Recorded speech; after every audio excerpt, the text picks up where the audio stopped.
Salut à toutes et à tous et bienvenue sur ma chaîne.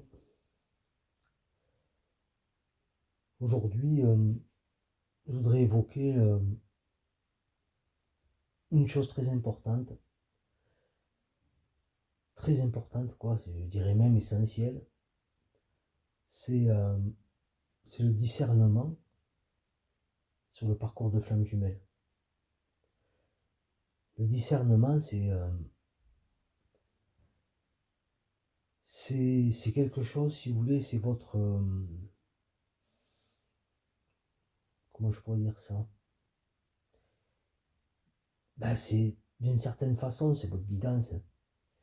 C'est cette espèce de GPS qui va vous faire raisonner en fait. C'est comme une espèce de... où chaque fois qu'une chose va résonner avec vous, en fait, quand vous êtes bien sûr dans de bonnes vibrations, vous indique en fait que voilà, c'est bon, c'est la bonne direction, ou les propos sont justes, ou etc., etc., ou voilà, ces informations-là sont intéressantes, justes, etc. Enfin bon, voilà, on va pas... Donc, ce discernement, si vous voulez, sur le parcours de flamme jumelle, il le faut. Mais c'est pas qu'il le faut parce que il faut, avec ses petits muscles, par ses propres moyens, réussir, par son intelligence, par son mental, réussir justement à intellectuellement être capable de pouvoir euh, discerner le vrai du faux, etc., etc. Ça n'a strictement rien à voir avec ça. On est plutôt dans un rapport intuitif, on est plutôt dans un rapport euh, vibratoire, vous comprenez? On est dans quelque chose de non mental en fait. On est dans quelque chose de parfaitement accueilli, quoi. Je veux dire, cette chose vibre avec moi, je vibre avec cette chose, donc il y a résonance, donc il y a justesse, donc il y a, comment je pourrais dire ça, reconnaissance en fait de certaines parties de moi, d'une certaine façon que j'avais oublié ou que j'avais dénié, vous comprenez? Parce que elles étaient rattachées à des peurs, elles étaient rattachées, voilà, à des espaces sombres, peut-être oubliés, vous voyez. Donc, le discernement, en réalité, le vrai discernement, en fait, c'est, si vous voulez, c'est à la base une chose qui n'a même pas besoin que, que les choses soient matérialisées, si vous voulez. Le discernement, vous pouvez discerner une chose même avant de la percevoir, vous comprenez ce que je veux dire? Ça, c'est pas quelque chose de... Voilà, c'est pas quelque chose d'intellectuel. Ensuite, l'intellectuel s'en saisit et forcément, on va dire, voilà, ça s'intègre dans voilà, dans une mécanique mentale, psychologique, intellectuelle et tout ce qu'on veut, quoi. Voilà. Mais avant ça, il y a l'intuition. Vous comprenez ce que je veux dire? Qui est là, même, bon, je veux dire, ce sont des choses qui sont prouvées scientifiquement, hein, c'est pas, voilà, c'est, comment dire, c'est pas juste, voilà, dire enfin, expliquer des choses vaguement spirituelles, voilà, qui n'est pas prouvable. Si c'est pas prouvable, ça, moi, personnellement, ça ne m'intéresse pas, voilà. Bon, il faut qu'une chose soit prouvable, vous comprenez? Voilà. Prouvable par mon expérimentation, parce que bon, il y a des choses qu'on peut pas prouver, je veux dire, scientifiquement, hein, voilà. Mais soit elles sont prouvables parce que, je veux dire, factuellement, j'ai expérimenté cette chose, ou il y a des choses scientifiques, ou etc., etc., quoi. Il y a une réalité quand même, il y a quelque chose de rationnel, quoi, de concret, de tangible, vous voyez. Sinon, genre, on peut raconter tout ce qu'on veut à n'importe qui, parler de tout ce qu'on veut, je veux dire, et de n'importe quoi. Je veux dire, je pourrais le faire aussi. Je veux dire, j'ai une grande imagination, je pourrais raconter des belles histoires. Hein. Je pourrais le. Voilà, c'est. Voilà, parfois c'est. Je dirais, je pourrais dire c'est triste, oui, mais bon, c'est comme tout est juste, rien n'est triste, mais il y a des choses, voilà, quoi, c'est un peu. C'est un peu tiré par les cheveux, quoi. Parce qu'on peut raconter tout ce qu'on veut, du moment où c'est pas probable. Voilà. Et justement, ce discernement, ben, je veux dire, vous en préserve, oui. Quand vous allez aller chercher des informations, ben, à l'occurrence sur les flammes jumelles, ben, je veux dire, je pense que pour beaucoup d'entre vous, mais bon, peut-être qu'il y a des nouveaux venus sur le parcours, donc qui peut le plus, peut le moins, donc je parlerai pour les personnes voilà, entre guillemets en début de parcours, enfin, voilà, les personnes encore fraîchement arrivées sur ce parcours, ben, je dirais que il y a quand même à boire et à manger, quoi, dans tout ça. Quand vous allez mettre le nez euh, dans les informations flammes jumelles, que ce soit sur des sites, que ce soit sur des chaînes YouTube ou tout ce que vous voulez, que ce soit par le biais de personnes, voilà, de coach, etc., etc., ben, je peux vous assurer que vous avez à boire et à manger, quoi. Mais c'est bien, c'est ce qu'il faut, parce que justement, c'est là où vous allez exercer votre discernement, vous comprenez? Pour qu'il y ait discernement, il faut qu'il y ait vrai et faux, vous comprenez? Il faut qu'il y ait le vrai et le faux. Là, vous pouvez exercer votre discernement, mais si avec du vrai, ben, je veux dire, il n'y aurait pas besoin d'avoir du discernement. Hein. Voilà, ça tombe sous le sens. Donc, le, le discernement sur le parcours de flamme jumelle, en fait, c'est une chose qu'il va falloir que vous appreniez à développer, quoi, en fait. C'est une chose qu'il faut apprendre à développer, donc bah, il faut se frotter justement à ces fausses informations, etc. Enfin, parfois, il y a beaucoup d'affabulation, quoi. Il y a beaucoup de... Voilà, on veut en faire tout. Enfin, on veut en faire trop, on veut en dire trop, on veut complexifier. Voilà, on veut trop complexifier, on veut rajouter des trucs. Enfin, et voilà, c'est.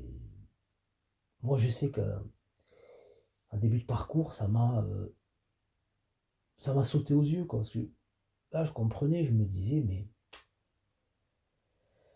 euh, ces choses-là, je sais pas, bon, même si c'est très séduisant, mais j'arrive pas à adhérer, quoi, en fait. J'arrive pas à adhérer à cette chose, quoi. J'arrive pas à intégrer cette chose, quoi. J'arrive pas à vibrer avec cette chose, oui. On parle même pas de croire ou de pas croire, hein. C'est même pas la question, parce que voilà, pour ceux qui ont l'habitude de suivre mes audios, bon, ils savent ce que je pense de la croyance, hein, ou des croyances. Mais euh, non, je ne vibrais pas avec ces choses, si vous voulez. C'est pas des choses, si vous voulez, qui me, qui me, qui me faisaient conscientiser. C'est pas des choses qui me faisaient reconnaître ces parts en moi, si vous voulez, que j'avais du mal à voir, que j'avais du mal à reconnaître. Et ce parcours est justement là pour ça, c'est ce que certains appellent le recouvrement d'âme, vous voyez un petit peu. Mais ça, je veux dire, ça se fait automatiquement et naturellement. C'est ça justement le discernement, si vous voulez, et les conscientisations. Voilà. C'est ce qu'on appelle le recouvrement d'âme. Voilà. C'est redevenir, récupérer les parts de soi voilà, qui ont été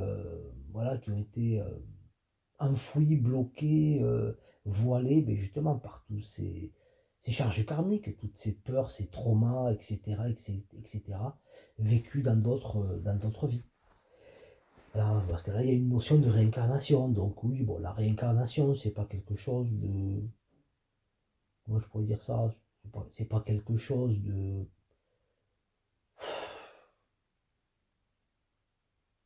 surprenant, quoi. C'est pas quelque chose d'extraordinaire, hein, en fait. Moi, j'ai eu des audios où des personnes disaient, oui, vous avez tant vous êtes réincarné tant de fois. Euh, enfin, je veux dire, moi, c'est un truc qui me dépasse, quoi, quand j'entends des choses pareilles, quoi. Ouais. Je respecte, hein, je respecte. Personnellement, ça me dépasse. On va essayer de suivre ma logique quelques minutes. Imaginez 2 minutes que le temps n'existe pas. D'accord?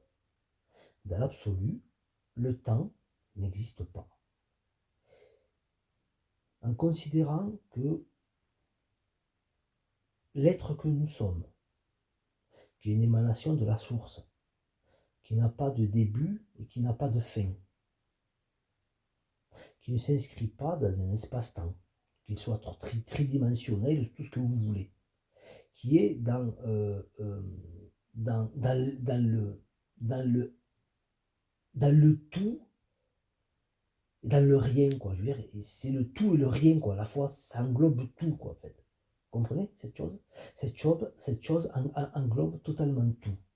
Est-ce que vous croyez 2 minutes qu'on peut compter les incarnations qu'on a eues? Dans l'éternité, est-ce que vous croyez que sans incarnation, ça veut dire quelque chose? Face à l'éternité intemporelle, etc. Immatérielle, intemporelle, etc. Est-ce que vous croyez que 100 ans, 100 incarnations, 1000 incarnations, 1 milliard d'incarnations, 500 milliards d'incarnations, est-ce que vous croyez que ça a un sens, en fait? Ben moi, je vous dirais que ça n'a pas de sens. C'est infini, en fait. Les incarnations, c'est à l'échelle, enfin, c'est à l'image de ce qu'on appelle les figures géométriques, là, comment on appelle ça? Euh, les fractales. Vous comprenez? C'est ça nos incarnations, c'est l'image de cette figure fractale. Ça n'a pas de début, ça n'a pas de fin, on ne sait pas où ça commence, on ne sait pas où ça finit, cette histoire. C'est comment dire, c'est inconcevable pour l'esprit humain. Mais votre âme, votre être, elle, bon, elle le conçoit tout à fait, parce que ça fait partie de, voilà, de son entre guillemets fonctionnement, vous voyez,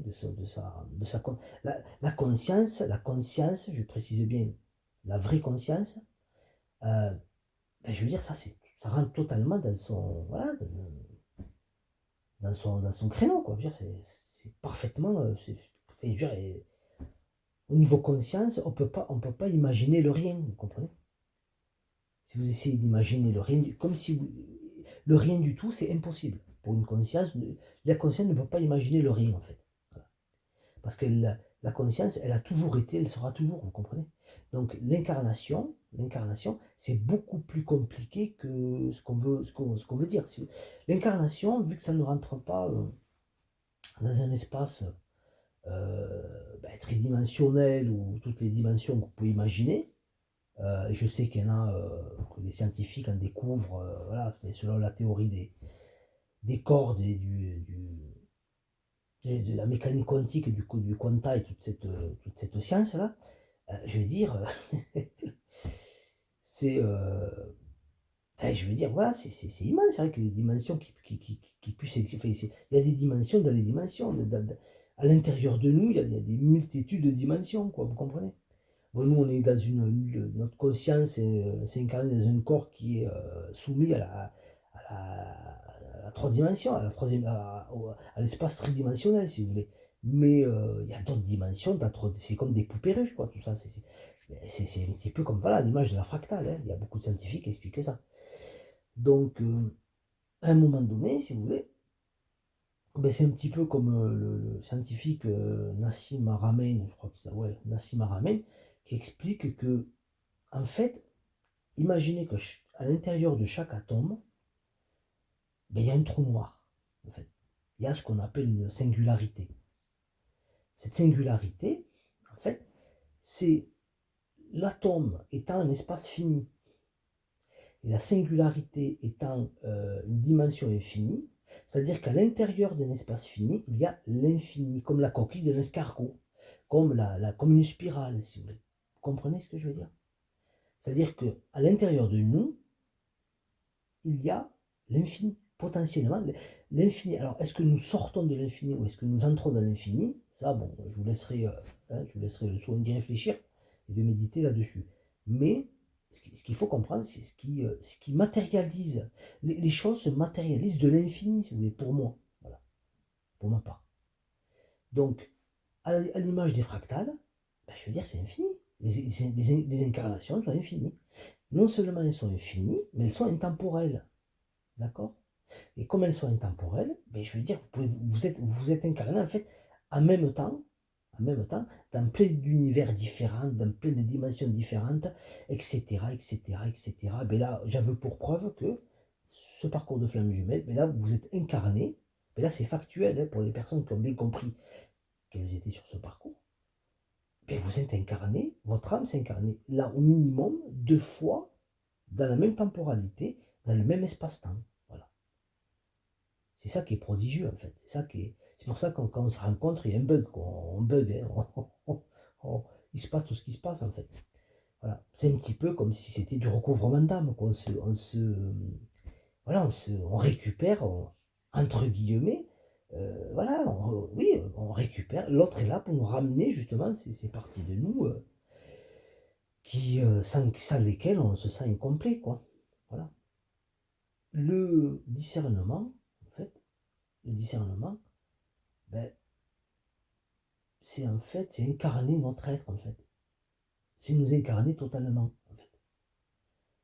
Nous incarner totalement. En fait, il ne faut pas chercher, si vous voulez, sur ce parcours, le côté spirituel New Age qu'on essaie de nous vendre, hein, parce que c'est, ben, je veux dire, ça marche bien, hein, parce que c'est vrai que c'est joli, hein, c'est beau, hein, ça fait, voilà, ça fait envie, hein, mais il ne faut pas tomber dans ce piège. Après, si vous devez y tomber, vous allez y tomber, il n'y a pas de souci.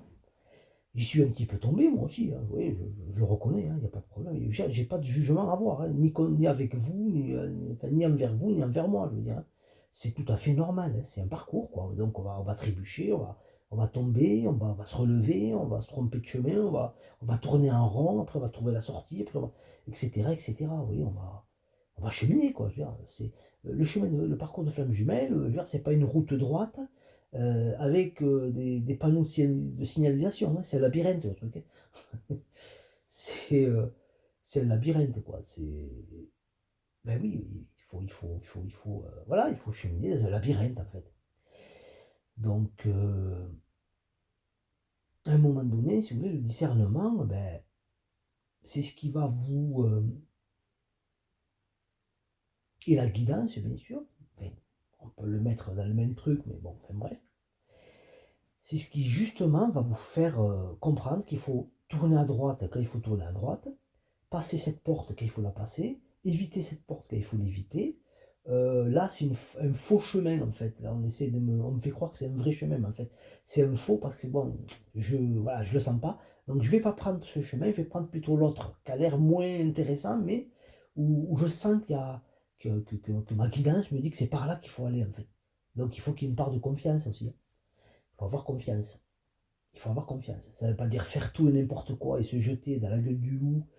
Voilà, parce on va se dire naïvement, oui, oui, parce que voilà, je sens que c'est par là qu'il faut. C'est pas comme ça que ça marche. Hein. C'est pas plouf plouf. Vous comprenez ce que je veux dire? C'est pas ça. C'est clair, net et précis, quoi.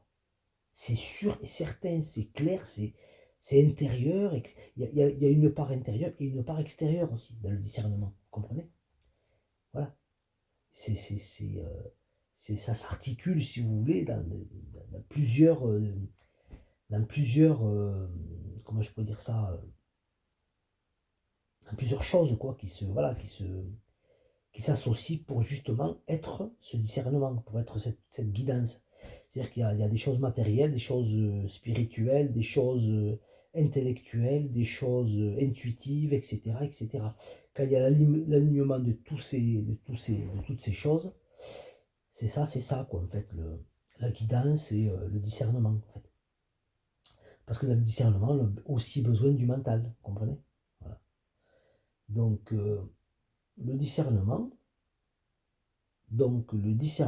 c'est ben, c'est ça, c'est la clé, quoi, en fait.